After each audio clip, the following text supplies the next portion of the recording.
Yeah, I think one thing we should kind of talk generally about is the difference between urban projects and rural projects. So oftentimes we get a lot of questions from investors about what's the difference in the total cost, the timing.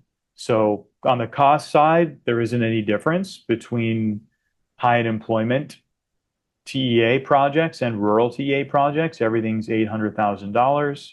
And in terms of timing of getting the work and travel EAD combo card, we're not seeing any difference in the timing for the issuance of that either. Where there is going to be a difference is in the issuance of the physical green card. So with the rural projects getting priority processing, we're seeing a lot of approvals, over 80% of them within 12 months, based on our recently published data, over 600 approvals. Urban projects are taking a bit longer for approval, but the positive side for urban projects is the investment terms tend to be a bit shorter, a bit more favorable in terms of capital repayment. So, what a lot of investors end up really deciding is what's the priority, what's more important? Is it getting the green card for family members a little bit faster, a year or two faster, or is it more important to get the capital back, the 800,000 in principal capital, to get that back a year or two faster?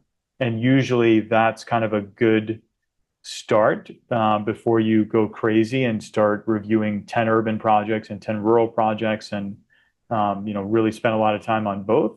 It's really good to kind of zoom out and just fundamentally what's more important, green card a little bit faster, or capital back faster. And then once you've kind of made that initial decision, then focus in more specifically on rural projects or on urban projects after that.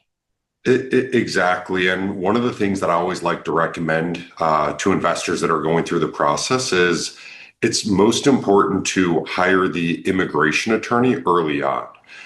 Quite often, the source of funds is much more complex than investors think, even those investors that have been living in the US for 10 years and all the income is sourced from the US. It's still a lot of documents and can easily take 1 to 2 months to assemble everything. So, what I'd always suggest to investors is start the process with the attorney early on, even well before you choose the project, because that will almost always be the bottleneck in terms of getting your filing in, being able to adjust status, and moving forth from there. There's a very famous case that you can look up called Zhang v. USCIS, and I'll put that in the chat as well. And this case basically asked that exact question. Where can these loans come from? In that particular situation, the investor had received a personal loan from a family member or family friend. I forget exactly which one. And they had used those funds to then make their EB-5 investment. And USCIS argued, like, oh, this is not really a loan. Like, why would anyone give someone a loan of this amount? Yada, yada, yada. And the court essentially said that that's not USCIS's prerogative. USCIS's only determination is whether, or should be, whether or not the funds that have been invested came from lawful sources. And if someone wants to give you a loan for $800,000, that's really between you and them. And so that kind of brings us to the third part of our analysis, which is, okay, well, what can this loan look like? And ultimately, just understanding that, okay, it can come from a bank, it can come from a family member, it can come from a friend, it can come from, I don't know, a previous employer. All of those are acceptable kind of sources of the loan that you're taking to fund your investment. But they do have to follow two very specific rules. The first rule is the lawful source of funds is still very important. So you still have to be able to prove where those funds came from that were loaned to you. So, an easy example, let's say you're getting a loan from a friend for $200,000. Your friend is going to then have to submit tax returns, bank statements. If they're getting, let's say, a line of credit that they're borrowing against, they're going to have to show the underlying asset that was used to collateralize that debt. They have to show basically everything that shows that that $200,000 was lawfully sourced.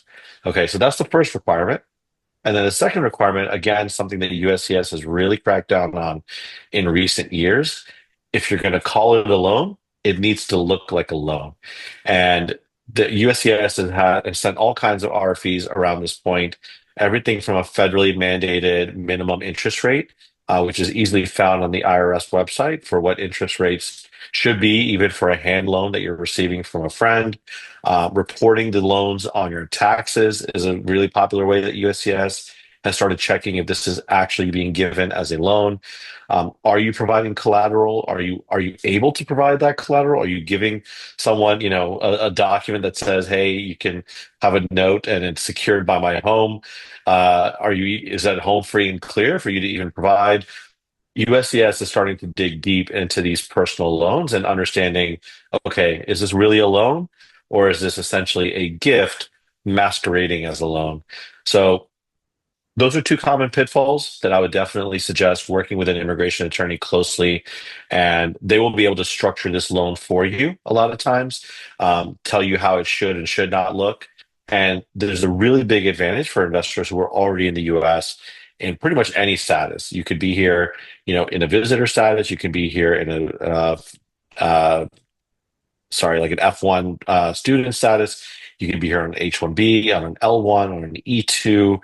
There's a lot of different statuses that will still possibly allow you to adjust. An adjustment basically means that while you're waiting for your green card, the government is giving you a secondary status in the US.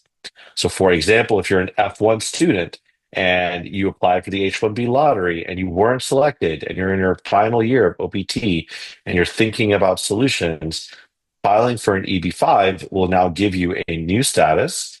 And if you're inside the US, and you will also get a work permit and a travel permit. And that's going to last you up until the point that you get your green card. So whether it takes 1 year, 2 years, 5 years, 6 years to get your green card down the road, you will have that secondary status. You don't have to rely on going back to school or an employer or anyone sponsoring you. You're essentially self-sponsored at that point. You'll have general work authorization, which is as good as a green card in terms of work authorization. You'll be able to work anywhere. You'll be able to not work if you don't want to. You'll be able to start your own company. You'll be able to work multiple jobs. You'll be able to work a job while starting a company. Pretty much whatever it is that you want to do, you'll be able to do. And you'll also be able to travel and re-enter the US without a separate visa stamp. High unemployment kind of offers a very interesting opportunity for investors, especially in our projects, because a lot of those projects have very favorable financial terms. Those projects are more plentiful. We're able to find more of them, and we're able to structure deals that are pretty much better for investors financially in the sense that not necessarily in terms of safety, but the term of the loans can be shorter. Often there's an opportunity for higher returns. Often it's a bigger developer or an area that you're more familiar with. There's a lot of different kind of intangible advantages to high unemployment area projects. And so if you're considering one of those projects, you like those projects, maybe you like the financial terms of those projects, you can basically invest into those, take advantage of those financial terms. And even if your green card, let's say, takes a little bit longer, if you're from a backlog country, or it's going to take the same amount of time if you're from a non-backlog country, that's okay. You're going to get those favorable financial terms, and you're going to be able to get that EAD, get that advanced parole, and essentially bridge the time that you're going to be waiting for your actual green card by being able to continue to work and live and do everything else in the US. So the window for that is closing, as Sam is alluding to. The more people that file, the more people that get approved, the more likely we are to end up in a scenario where the visa bulletin will retrogress. And once it does, you're not going to be able to file that concurrent filing if you're in the US, and you're going to be stuck waiting for that bulletin to become current, which could take years before you're able to file for that EAD and advanced parole. So just no time like the present. And yes, Paul, I see you asking the question about the current shutdown and whether the processing is affected by it. As of right now, we haven't seen any kind of delays or anything like that. Because USCIS, especially IPO, which is the Immigrant Investor Program Office, that basically is dictated or it's run by filing fees. So because people keep filing their applications with their filing fees, USCIS is funded through that. the government shutdown hasn't affected their ability to continue processing. We had two questions. One was about premium processing. There's no premium processing where you can like pay a fee and the government will process you within a set period of time. But rural projects, we see now 3 years of data incredibly faster than high unemployment area projects in terms of processing.